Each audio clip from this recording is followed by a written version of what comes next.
Hello, my dear students. Welcome to today's class. I hope you all are safe and healthy and do very well at home. So, my dear students, today we will discuss about our next chapter, chapter 4, for age distribution of ocean and continents. Yes, my dear student, in the previous chapter you have studied the interior of the earth. Okay, let's start with introduction. The continents cover 29% of the surface and 71% covered by oceans. Yes, my dear student, 29% जो है अर्थ का surface वो cover है continent से और 71% जो area है वो कवर है ओशियन से. The position of continents and the oceans bodies have not been the same in the past. Yes, my dear student, जो पोजीशन आज हम वर्ल्ड के मैप पे कॉन्टिनेंट्स और ओशियंस की देखते हैं वो पास्ट में सेम नहीं थी. अगर हम इस चीज़ को मान लेते हैं कि वो पास्ट में सेम नहीं थी, तो अगर ऐसे नहीं थी तो कैसी थी और क्यों इसमें चेंज हुए. सो मैनी क्वेश्चन जो है हमारे माइंड में आते हैं और इन क्वेश्चंस का जो आंसर है वो साइंटिस्ट ने एक ऑब्जर्वेशन करके विद प्रूफ जो है इसको डिफ़ाइन किया है. और इनमें जो मेन थ्योरी मानी गई है जिसको एक्सेप्ट किया गया है वो थी continental drift theory. Yes my dear student, ये कॉन्टिनेंटल जो ड्रिफ्ट थ्योरी है ये अल्फ्रेड वैगनर ने दी थी इन 1912. ठीक है, और ये जो अल्फ्रेड वैगनर थे ये थे जर्मन मेट्रोलॉजिस्ट और इन्होंने अपनी थ्योरी में ओशियंस और कॉन्टिनेंट्स की जो है पोजीशंस को उनकी पास्ट की सिचुएशन को शो किया है. So according to Wegener all continents formed a single continental mass. Yes, my dear student, according to Wagner अगर हम बात करें तो जितने भी कॉन्टिनेंट्स हैं ये एक साथ एक सिंगल कॉन्टिनेंट के रूप में थे, यानी कि एक बड़े कॉन्टिनेंट के रूप में थे.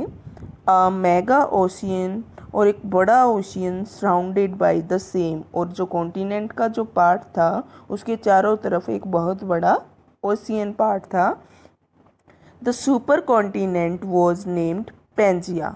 जो वैगनर थे उन्होंने इस सुपर कॉन्टिनेंट को, जो एक बड़ा मास था कॉन्टिनेंट का, उसको नाम दिया पेंजिया, विच मीन्ट ऑल अर्थ. उसका जिसका मीनिंग क्या था कि इसका मतलब जो पेंजिया इन्होंने नाम दिया इसका मतलब है कि पूरा अर्थ का part. The mega ocean was called पैंथालेसा.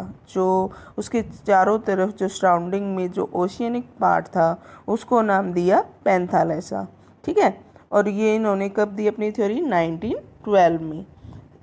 Study of maps lead him to suppose that the continents had been once joined. This supercontinent was named Pangaea.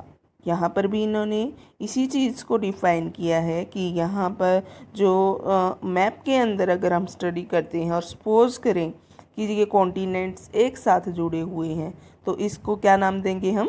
Pangaea. और जो हमारा ओशियनिक पार्ट है उसको क्या नाम देंगे? पैंथालेसा. ठीक है, ये था कि इन्होंने दो चीज़ों को लिया है, पेंजिया और पैंथालेसा, और इन्होंने अपनी थ्योरी में इनकी सिचुएशंस को, इनकी लोकेशन को शो भी किया है. वैगनर ने बताया कि अराउंड 200 मिलियन ईयर्स एगो जो सुपर कॉन्टिनेंट था पेंजिया वो क्या हो गया? दो बड़े पार्ट में डिवाइड हो गया. क्या हुआ? उसमें एक ब्रेक आ गया और उसकी वजह से जो सुपर कॉन्टिनेंट था वो दो मेन टुकड़ों में डिवाइड हो गया, जिसे दो अलग अलग पार्ट को अलग अलग नाम दिया गया. एक लोरेशिया और दूसरा गोंडवाना लैंड. जो लोरेशिया था उसके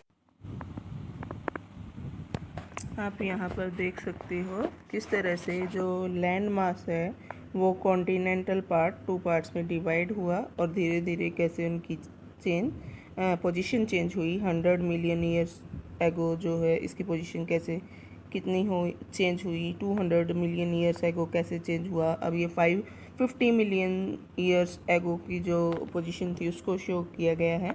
सो इस तरह से आप इसको समझ सकते हो कि जो आज की पोजीशन है वो किस तरह से फॉर्म अप हुई है और आने वाले टाइम में भी इसमें चेंज होंगे।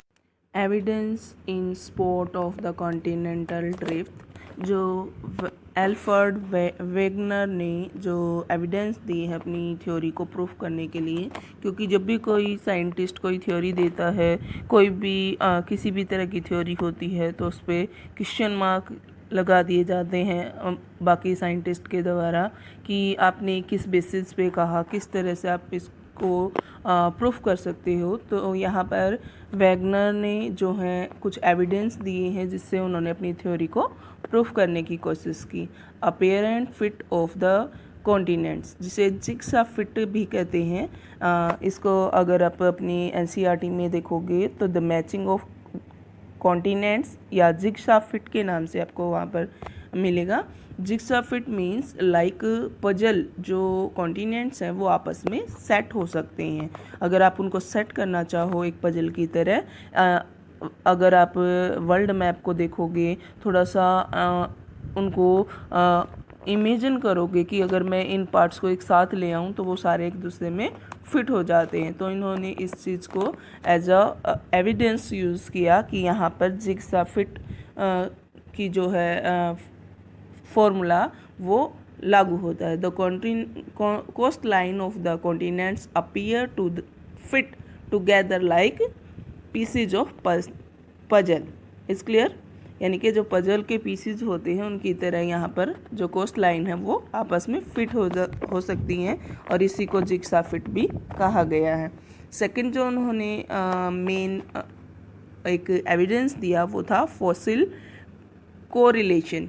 मीन्स जो फॉसिल्स एनिमल्स के और जो वेजिटेशंस हैं उनकी जो डेड पार्ट्स सोइल के अंदर मिले हैं या कुछ ऐसे एनिमल्स और जो वेजिटेशंस हैं उनके प्रूफ मिले हैं कि ये वेजिटेशंस यहाँ पर होती थी और ये यहाँ पर इस तरह के एनिमल्स थे, तो उन्होंने उसको भी एज ए प्रूफ लिया है। Identical fossils have been found in the either sides of the ocean। अगर आप आइडेंटिफाई करो, स्टडी उन्होंने ये कहा कि अगर आप आइडेंटिफाई करते हो, स्टडी करते हो, जो पजल की तरह जो पार्ट सेट होते हैं उनके अपोजिट साइड यानी कि दोनों साइड से अगर उनमें स्टडी करते हो तो आपको सेम तरह के एनिमल्स और वेजिटेशंस देखने को मिलेंगी। तो ये भी इन्होंने एक एविडेंस लिया है और इस बेसिस पे भी इन्होंने, तो आप यहाँ पर इसे देख सकते हो, जो अफ्रीका कॉन्टिनेंट है और साउथ अमेरिका है, यहाँ पर सेम तरह की जो फॉसिल्स हैं वो देखने को मिलती हैं। मीन्स लास्ट टाइम की अगर बात करें, पास्ट की बात करें तो पास्ट में भी कुछ ऐसे एनिमल्स के जो फॉसिल्स मिले हैं जिनसे पता चलता है कि ये कभी एक साथ जुड़े हुए होंगे। अगर इस चीज़ को हम उसके नेगेटिव में लें कि नहीं ऐसा नहीं हो सकता कि ये जुड़े हुए थे, तो वहाँ पर वो कहते हैं, वैगनर कहते हैं कि अगर ये जुड़े हुए नहीं थे तो इतने बड़े बीच के गैप को, ओशियनिक गैप को कंप्लीट करके, उसको क्रॉस करके किस तरह से ये जो एनिमल्स थे उनके फॉसिल्स वहाँ पर पहुँचे। तो ये भी इन्होंने एज अ प्रूफ यूज़ किया है कि जो डिस्ट्रीब्यूशंस ऑफ फॉसिल्स है उसकी वजह से भी आप कॉन्टिनेंट्स को एक साथ जोड़ सकते हो। और इन्होंने एक और एविडेंस दिया है प्लेजर डिपॉजिट्स। अगर हम बात करें कि जो कॉन्टिनेंटल पार्ट्स हैं यहाँ पर किस तरह की जो है सोइल्स के अंदर डिपोजिशन मिलते हैं, आप अगर यहाँ पर दो पिक्चर्स के अंदर ध्यान से देखो तो यहाँ पर दो चीज़ें दी हैं। एक तो बेड रॉक में स्ट्रक्चर दिया है, किस तरह से इनमें चेंजेज हैं, किस तरह से सिमिलैरिटी हैं। तो यहाँ पर जो मेन इन्होंने वैगनर ने जो एग्जांपल दिया है वो दिया है गोल्ड का, कि जो घाना कोस्ट है, घाना कोस्ट में गोल्ड मिलता है and the absolute absence of source किसी भी तरह की सोर्स रॉक यहाँ नहीं है इस रीजन में, इस एरिया में, लेकिन फिर भी यहाँ पर गोल्ड मिलता है। इसके opposite the gold bearing veins are in Brazil. Brazil के अंदर अगर आप फाइंड आउट करो तो वहाँ पर गोल्ड की जो डिपोजिशन रॉक है वो मिलती हैं। सो अगर हम इन दोनों प्लेसेस को एक साथ ले आएँ तो वो आपस में एक साथ जुड़ते हैं। तो ये भी इन्होंने एज ए प्रूफ इस चीज़ को लिया है कि अगर ऐसा नहीं होता कि एक साथ जुड़े हुए नहीं थे तो क्या ऐसा पॉसिबल है कि बिना सोर्स रॉक के घाना में गोल्ड की अवेलेबिलिटी है, घाना में गोल्ड डिपॉजिट पाया जाता है और रिच अमाउंट में है। तो ये भी उन्होंने एज अ प्रूफ यूज़ किया है। So is clear. नेक्स्ट जो इन्होंने वैगनर ने जो नेक्स्ट एविडेंस लिया है वो है क्लेलाइट। It means it is the sedimentary rock formed out of deposits of glacier. जो डिपॉजिट ग्लेशियर के द्वारा डिपॉजिट हो सेडिमेंट से फॉर्म हुई जो रॉक्स होती हैं, ठीक है, उनको बोलते हैं। और रॉक्स के अंदर जो पार्ट्स मिले हैं, जो कुछ इस तरह के टिलाइट्स मिले हैं जो ग्लेशियर्स से ही फॉर्म हो सकते हैं, ऐसे पार्ट्स जितना भी हमारा गोंडवाना लैंड पार्ट था, गोंडवाना सिस्टम था, उसमें इस तरह के सेडिमेंट्स मिले हैं जो 6 मेन लैंड मासेस में फैले हुए हैं और ये मोस्ट ऑफ साउथर्न हेमिस्फीयर में, और ऐसा तभी पॉसिबल है जब ये एक साथ जुड़े हुए हों। तो यहाँ भी इन्होंने इसको एज ए एविडेंस यूज़ किया है। और नेक्स्ट इन्होंने यूज़ किया है rocks of same age across oceans. Yes my dear student, next जो प्रूफ दिया है उसमें इन्होंने क्या किया कहा है, जो वैगनर हैं उन्होंने कहा है कि जो रॉक्स हैं वो सेम एज की रॉक्स ओशियंस को क्रॉस करने के बाद, यानी कि पूरे ओशियंस के ज़्यादा गैप को कवर करने के बाद दूसरी साइड जब हम जाते हैं तो वहाँ पर उन पार्ट्स में सेम एज रॉक्स अवेलेबल हैं। और सेम एज रॉक्स अवेलेबल होने का भी उन्होंने एक एविडेंस के रूप में साक्ष्य दिया है और एक साथ लेके आए हैं कि अगर ऐसा नहीं होता कि एक साथ जुड़े हुए थे तो ऐसी पॉसिबिलिटी नहीं थी कि यहाँ पर सेम एज हो रॉक्स की, ठीक है। तो ये भी इन्होंने एक क्या लिया है, एविडेंस दिया है अपनी थ्योरी को प्रूफ करने के लिए। So clear. Next is force for drifting Wagner. जो वैगनर थे उन्होंने इसके पीछे का जो रीजन दिया है कि ये किस तरह से चेंज हुए, क्या रीजन रहा ड्रिफ्टिंग का, जो कॉन्टिनेंट है वो ड्रिफ्ट हुए, उनके पीछे कौन सी फोर्स वर्क करती है। अकॉर्डिंग टू वैगनर यहाँ पर 3 फोर्स काम करती हैं। First is polar fleeing force. According to polar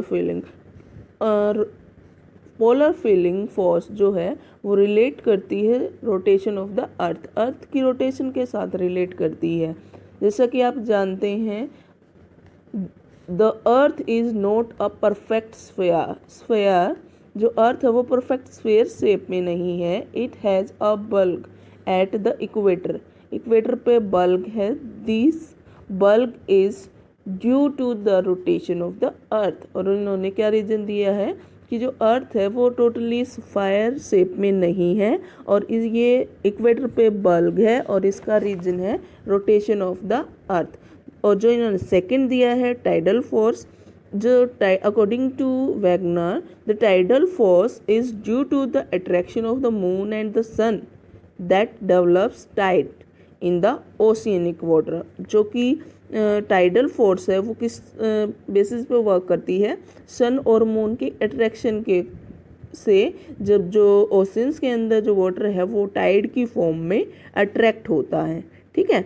इस तरह से मेन 2 जो है फोर्स इन्होंने काउंट किए हैं, लेकिन यहाँ पर जो थर्ड दिया है वो कहा गया है सन को, क्योंकि जो सन है उसका भी मेन इन्होंने ये कहा कि सन की अट्रैक्शन से भी जो है इस तरह की ड्रिफ्टिंग रही होगी।